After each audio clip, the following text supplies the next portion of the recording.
Buenas, bienvenidos una vez más a Nuistiver, bienvenidos una vez más aquí a casa, bienvenidos otra vez, empezando ya un poco lo que es la temporada de septiembre, la vuelta al curro, la vuelta a los estudios, la vuelta a la rutina. Y bueno, es verdad que este verano hemos estado también bastante activos, hemos podido ver que ha sido cuando hemos crecido, y bueno, somos poquitos, pero yo poco a poco hay que seguir construyendo comunidad. Aquí no nos interesa ser grandes ni nos interesa tal, nos interesa disfrutar de este hobby, aprender, equivocarnos y volvernos a levantar, porque al final somos humanos y todo el mundo pues somos así. Pero bueno, hoy vamos a hablar de los denarios legionarios. Hoy vamos a hablar de cómo Marco Antonio tuvo que pagar a las legiones y cómo una moneda que surgió, vamos a decir así de manera burda, por necesidad, se acabó convirtiendo en una de las piezas más deseadas por cualquier numismático del Imperio Romano y cualquier numismático de la Edad Antigua. Así que vamos a introducir un poco un vídeo bastante generalista, pero creo que muy interesante y muy chulo para empezar esta temporada. Bueno, ¿qué son los denarios legionarios? Los denarios legionarios son denarios que tiene que acuñar Marco Antonio para pagar a las tropas y ganar los suficientes apoyos para poder combatir en la guerra civil que tendría contra Octavio. Se estima que hay entre 25 y 35 millones de denarios legionarios acuñados en esa época, es decir, una barbaridad absoluta que tiene que afrontar para poder pagar. ¿Qué pasa? Que no había la plata suficiente. Marco Antonio no tenía la suficiente plata. Siendo así que los denarios que se acuñaron eran denarios de menor ley. Eran denarios de pobres y denarios que no tenían la suficiente. No eran como los denarios del Imperio general, sino que eran denarios más empobrecidos. Siendo así que incluso llegan a haber denarios forrados. Estos denarios son bastante interesantes porque, a diferencia de otros denarios en sí, eran denarios destinados a legiones o a guardia pretoriana o a diferentes acuñaciones especiales, siendo así que son bastante interesantes. Bueno, ¿y por qué se genera tanta producción y tanta acuñación y tanta necesidad de una moneda que al final, con el paso del tiempo, va a seguir utilizándose? Vamos, realmente se llega a ver cómo estos denarios empezaron a acaparar cuando se devaluó los denarios en general. Así que imagínate el tiempo que han tenido que estar en manos. Vamos, es bastante normal que con el Imperio Romano, los cambios de emperadores y llegando incluso a la inestabilidad, pues te tenías que tener moneda de... Podés coleccionarla y eso en este momento. Imagínate el cachondeo que tiene que vivirse. Pero bueno, ¿cuál es el contexto histórico? En la guerra civil que tiene Marco Antonio contra Octavio, se surge lo que es la batalla de Accio en el 31 a.C., una de las batallas más importantes del Imperio Romano primigenio, del Imperio Romano que acaba de nacer. Pues vamos, surge poco después de la muerte de Julio César y entrando Octavio, quien sería Augusto, en el gobierno.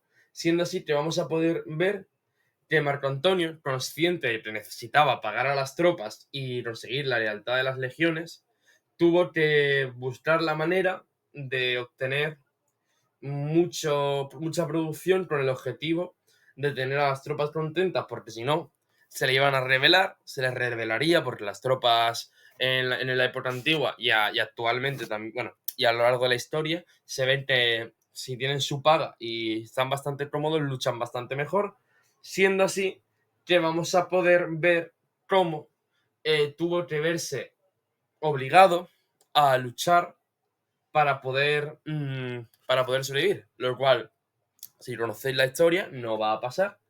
La guerra va a ser, entre comillas, un desastre, van a perder y va a acabar con el suicidio de Marco Antonio, quien se clava una espada, y al enterarse Cleopatra, quien era su pareja, bueno, su pareja, Cleopatra había tenido muchas parejas, contando entre ellas a Julio César, pero bueno, yo no soy quien para juzgar que esto es como a día de hoy, pero bueno, acaba también suicidándose al clavarse bueno, al permitir que una serpiente la envenene.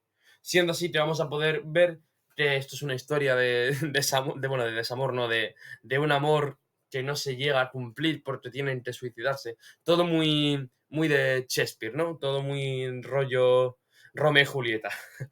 Pero en vez de estar separadas por dos familias, están en una guerra civil. Pero bueno, ¿qué sucede? Volviendo un por la numismática, ¿qué sucede? Las tropas de Marco Antonio se caracterizan principalmente porque estaban en constante movimiento. Al final tienen que moverse, tienen que estar en guerra y cada legión pues se tendría que mover a donde tendría que ser movida. ¿Qué pasa?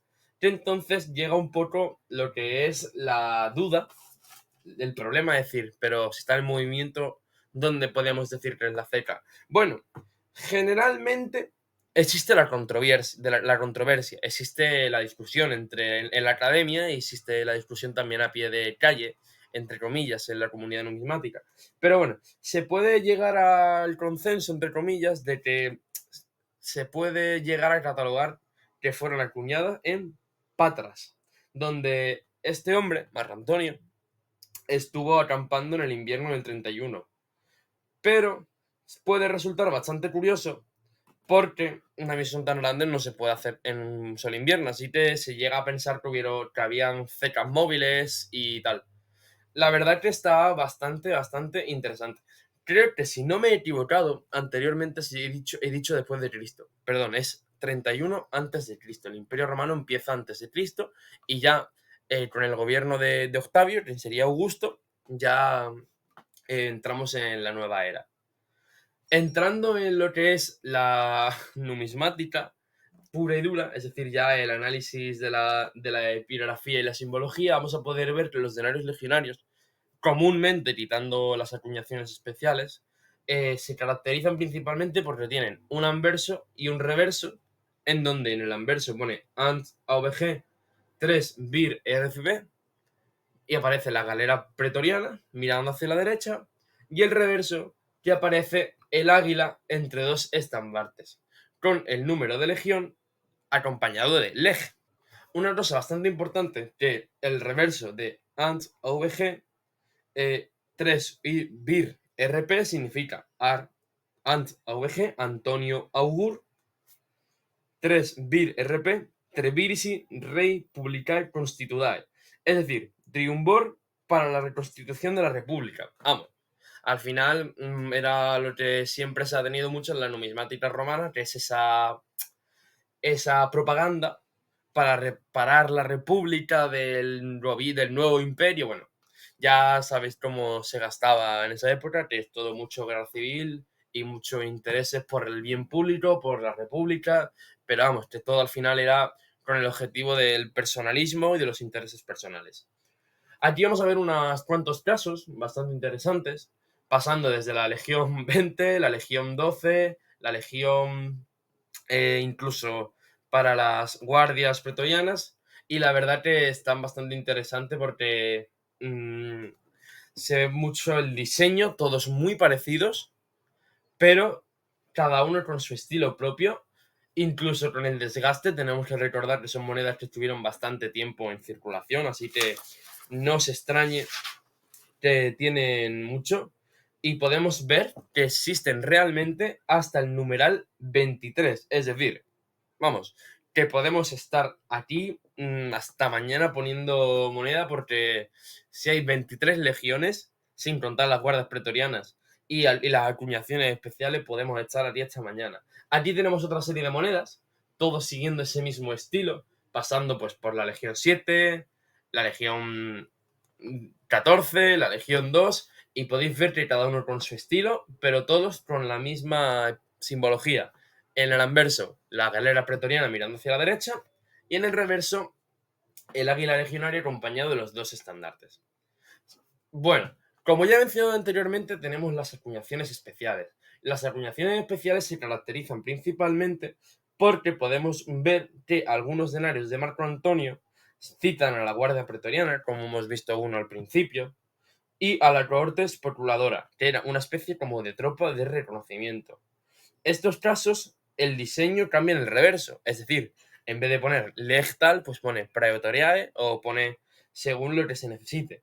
Pero vamos a poder ver que, claro, existe para la Guardia Pretoriana el Cortium Praetorium Y para la especuladora, Shortis Speculatorum, ¿vale? Además de que vamos a poder ver que, bueno, que hay 3 estandartes en vez de 2 y el águila. Al final todo cambia pues un poquito por lo que se necesita. Al final es todo propaganda y tal. Era importante tener la Guardia Pretoriana contenta, pues al final hacía bastante de guardia de élite. No solo se acuñaron denarios, sino que se acuñan aurios bastante raros, pero que tienen bastante importancia, lo cual va a generar, junto a los denarios, una influencia en la numismática romana de gran envergadura. Siendo así que vamos a poder ver que este tipo de denario va a seguir un poco en el tiempo, ¿vale? En este caso vamos a poder ver con una calidad un poco de imagen un poco chunguilla, pero es lo que he encontrado, 2 aurios, uno para la Legión 11 y otro para la Legión 20, donde podemos ver que realmente son los mismos cuños, pero en otro material, pasando en vez de ser un denario a ser un aureo, siendo esto bastante más raro, al final se produjeron en menos cantidad. Ahora lo que vamos a ver es lo que existen de falsificaciones, porque supuestamente existen acuñaciones falsas. Siendo así que vamos a poder ver que, claro, al ser una moneda tan querida, una moneda tan importante, una moneda, entre comillas, base de la numismática romana, existen denarios que citan a legiones desde la 24 hasta la 30, pero la mayoría consideran que son falsos y que son invenciones del siglo XIX, algunos que piensan que es de un falsario llamado Tardine, que se caracterizó porque, bueno, porque en esa época pues tomaron bastante protagonismo. Podemos considerar el siglo XIX cuando la numismática empieza a tomar fuerza de manera bastante importante y bueno, pues la gente falsificaba. Al final la picaresca y el buscar el beneficio lo encontramos en todos lados. Aprovechando la oportunidad que hemos visto un poco la fisonomía, la bibliografía y la simbología y la historia y la contextualización que tienen los denarios de Marco Antonio, os voy a enseñar el único ejemplo que tengo, un ejemplo la verdad que bastante destrozado, pero para mí con bastante cariño, de lo que quiero pensar que es un denario forrado. Sé que existen, sé que había en su momento, pues por faltas económicas, al final los denarios forrados muchas veces son denarios que hay que pagar a las tropas, pero es que no se tienen los recursos, entonces se utiliza cualquier moneda de vellón o cualquier otro tipo de moneda, se le pone lo que es la simbología del denario y se le pone un tratamiento químico que podemos considerarlo que es un baño de plata. Entonces en este caso yo tengo este ejemplo que es bastante bonito, porque la verdad que está bastante conservado dentro del estado de conservación humilde. En este caso podemos ver que es de la tercera legión, la verdad que ahí se puede ver las 3 marcas. Ha sido bastante complicado ver a qué legión pertenecía y bueno, en este tipo de monedas muchas veces no se puede realmente ni llegar a tener muy claro, pero como hemos podido ver, el numeral se encuentra entre el estandarte del águila y el estandarte que está a la derecha. Entonces aquí el numeral que existe es un 3, siendo así que bueno, que dentro de lo que cabe eso facilita bastante lo que es la identificación. Es verdad que es una pena porque muchas veces se llega a creer que como había cecas andantes, es decir, que la ceca no estaba en una ciudad, sino que estaba en movimiento al ser una ceca militar que iba junto al campamento, aunque es verdad que tradicionalmente se ha llegado a poner todos a una misma ceca, pero en este caso la verdad es que es una pena no saber identificar todo, porque realmente lo que podemos ver es lo que hemos visto anteriormente, que es el ANT, AUG, el 3, BIR, REPC, ¿no? La galera militar, y luego tenemos atrás lo mismo, las águilas legionarias entre, bueno, el águila legionaria entre 2 estandartes, y lo que es lo que simboliza que este denario iría como pago a la tercera legión. La verdad que es una moneda bastante interesante y que por el precio que me costó en unas subastas de estas de poca monta en eBay, pues la verdad que estoy bastante orgulloso. Lo siento si el vídeo tenía un poquito de ruido de fondo, pero en agosto, aquí donde vivo, como no te pongas un ventilador detrás, te mueres, te derrites. Pero bueno, creo que se ha entendido un poco. Habéis visto un denario legionario muy reventado, pero vamos, por 14 euros que me costó, la verdad que estoy encantado por leerme esto. Ya lo único que me queda decir es que muchas gracias a todos por verlo, muchas gracias por llegar hasta aquí. Y si queréis leer más visto, yo he recopilado información un poco de muchos lados, pero si queréis ver un poco todo en más estilo para leer, verlo en blog numismático, en la página web, buscáis Denarios Legionarios y una información exquisita, muy recopilada y bastante interesante. A mí no me queda nada más que decir que sigáis en Numistider en Instagram, estamos publicando todavía. Es verdad que ahora empieza ya la rutina y quizás bajamos un poco el ritmo, pero bueno, en Numistider blog post estamos un poco abandonados, pero bueno, hay mucha información bastante interesante. Y a Numistider aquí, suscribiros. Somos un canal chiquitito, pero bueno, ¿qué le vamos a hacer? Aquí el tema es construir comunidad y a mí no me interesa si somos 2 millones o si somos 2. A mí me interesa que lo que para la poca base que tengo, porque al final yo soy estudiante y estoy todavía aprendiendo, que lo que saquemos sea divertido, sea ameno y que todo el mundo pueda salir de aquí diciendo, mira, esto está chulo y que esto hoy he aprendido algo. Mi intención es que hoy aprendáis algo y que yo también aprenda algo. Así que nada, chicos, cualquier cosa que me queráis decir, desde el respeto, desde las normas de la comunidad, tenéis los comentarios. Si veis algo que no estáis de acuerdo o algo que quizás me he equivocado, siempre estamos aquí para aprender y si nos equivocamos nos volvemos a levantar, todos y cada uno. Así que nada, chicos, suscribíos, darle a like, compartir, hacer comunidad y disfrutar de la numismática.